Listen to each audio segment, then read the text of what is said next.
everybody.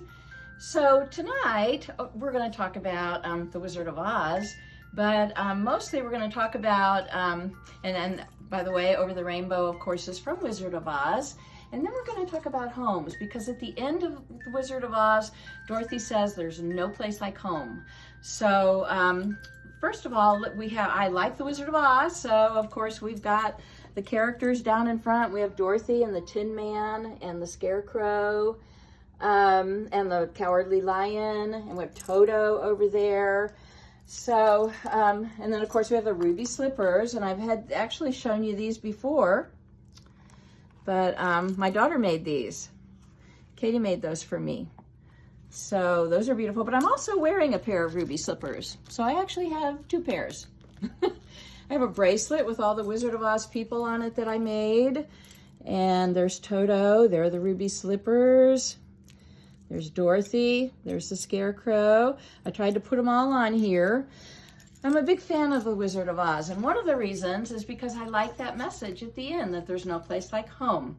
And it kind of stands to reason that if there's no place like home for people, it's probably the same way for animals. And this is a book that I used to read to Cooper a lot and was one of Cooper's favorites. And Is This My Home is what it's called. And who lives in the ocean? And when you lift the flap, fish, of course, live in the ocean. Who lives on the farm?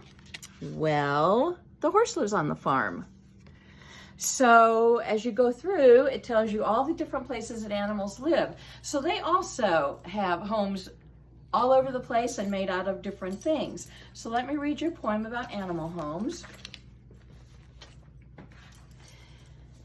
Bees live in hives and bears live in dens. Dolphins live under the sea. Birds live in nests and bats live in caves. I bet that's something to see. Squirrels live in trees and crabs live in shells. Foxes and skunks live in logs. Spiders live in their beautiful webs. Moose and beavers live in wet bogs.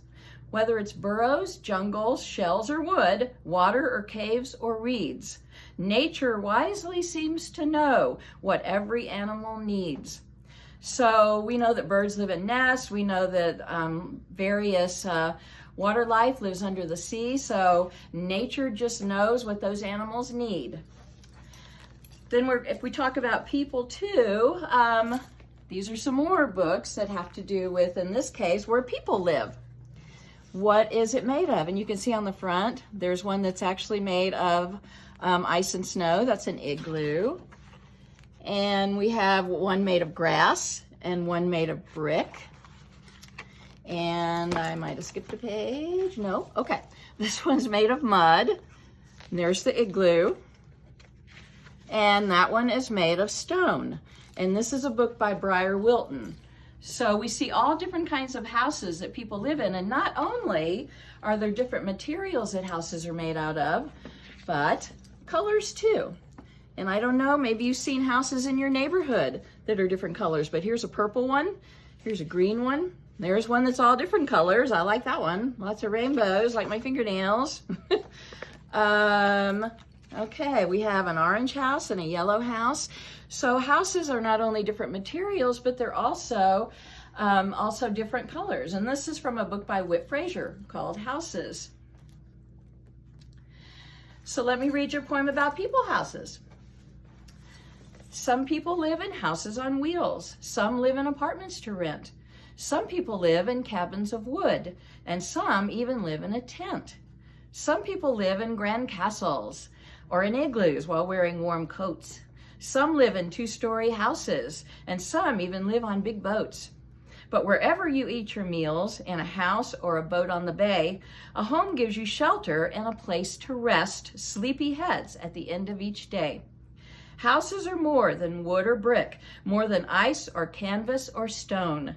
When the people who love you are waiting inside, that's how you know you are home. So it doesn't matter what material your house is made out of. It could be a trailer, it could be an apartment, it could be a grand castle, and it could be a tent or a houseboat. But wherever you live, it doesn't really matter. And we're spending a lot of time in our houses these days. most of us are. So it doesn't really matter what our house is, because when you open that door, when the people you love are in there, then you know you're home. I wanted to show one thing on the Wizard of Oz, since we're talking about the Wizard of Oz. This is a picture that Charlie sent me today. Okay, Charlie drew a Wizard of Oz picture for me. And this is Charlie's tornado. And this is Charlie's flying monkeys. This is a flying monkey too. This is what they look like in the Wizard of Oz movie. So, at the end of Wizard of Oz, Dorothy clicks her heels when the Good Witch tells her to, and she is able to go home. And I'm going to click my heels. Okay. The people I love are here, so this is my home. 1, 4, 3, and we will see you soon. Bye-bye.